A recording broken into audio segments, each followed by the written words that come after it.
Kababayad mo pa lang ng utang sa tindahan? Mangungutang ka na naman? Bayad utang na lang ba palagi ang takbo ng buhay mo? Kailan ka ba makakaalis sa ganitong uri ng buhay? Halos lahat ng tao nakakausap ko ay namumroblema sa utang. Dahil sa hindi sapat ang kita ni Mister, wala silang choice kundi ang mangutang. Iba-iba ang dahilan kung bakit nababaon sa pagkakautang ang isang tao. Unang-unang dahilan, hindi pinaghandaan ang buhay na papasukin nila. Maraming mga tao na hindi handa sa buhay mag-asawa. Napilitan silang mag-asawa ng maaga dahil sa nagdadalang tao na ang babae. Dahil walang perang naitabi si lalaki at hindi pa sila handa na lumagay sa tahimik. Ang kinahantungan nila ay kahirapan at pagkabaon sa utang. Para maiwasan ang ganitong sitwasyon, make sure na paghandaan mo muna ang papasukin mong pag-aasawa. Pangalawa, maluhong uri ng pamumuhay. Na marami mga tao, sobrang luho kung gumastos na kala mo ba na may pera silang ilalabas. Nagbubuhay reyna, nagbubuhay hari, nagbubuhay mayaman. Panay kain sa labas, panay kuha ng mga gamit na hulugan, panay order sa mga Shopee at Lazada. Hindi sila marunong makontento, pero wala naman silang pambayad. Kaibigan, kung gusto mong makaahon o makaalis sa utang, simple lang naman ang dapat mong gawin. Kung gusto mong magkaroon ka ng maginhawang buhay, simpleng buhay na wala kang utang, wala kang inaalalang maniningil sa iyo, mamuhay ka ayon sa kakayanan mo. Live within your means. Ibig sabihin, matuto kang makontento, matuto kang mag-budget at maging matalino ka sa paggasta.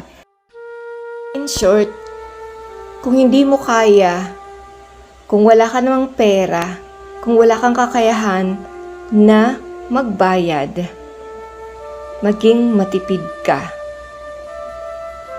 Ang susunod ng dahilan kung bakit nalulubog ang tao sa utang ay ang pagiging tamad. Sabi sa mga kawikaan, Kabanatang 6, mga talatang 6 hanggang 8, tignan mo ang mga langgam, ikaw na taong ubod ng tamad, pamumuhay niya'y masdan mo at nang ikaw ay mamulat. Kahit sila'y walang pinunong, sa kanila'y naguutos, walang tagapamahala o tagamasid na sinusunod, ngunit nag-iimbak ng pagkain sa tag-araw. Kailangay iniipon kung panahon ng anihan.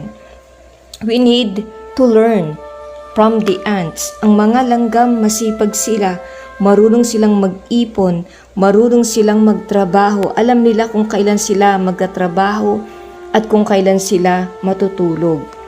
Kaya sabing ganun, matuto tayo na pagmasdan at tularan ang mga langgam. Kung binigyan ka ng Diyos ng talento, kung may kakayahan ka na umasenso, gamitin mo ang iyong talento. Gamitin mo ang mga kamay mo sa pagkatrabaho. Huwag mong iaasa sa iba ang responsibilidad mo. Hindi responsibility ng mga magulang mo ang mga anak mo.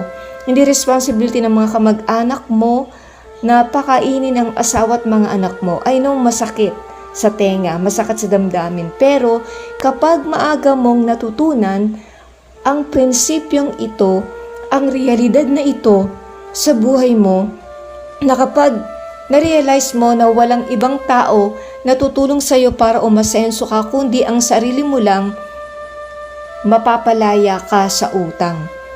Sapagkat matututo kang magsikap. Kaya kaibigan, maaga pa lang ituro mo na ang katotohanan ito sa iyong mga anak para sa ganun kapag lumaki sila, hindi sila mahihirapan sa kanilang mga buhay. Higit sa lahat, kaibigan, kung gusto mo na malayo ka sa utang, pinakahuli, learn to be thankful. Matuto kang magpasalamat sa Diyos. Matuto kang magpasalamat sa maliliit na bagay na meron ka sa ibinibigay sa iyo ng Diyos. Kasi ito ay mga pagpapala na galing sa Kanya at higit sa lahat, ang pagiging mapagpasalamat, ito ang susi ng kakontentuhan. Nais kong iwan sa iyo ang sinasabi sa mga Hebreo, kabanatang 13, mga talatang 5 hanggang 6.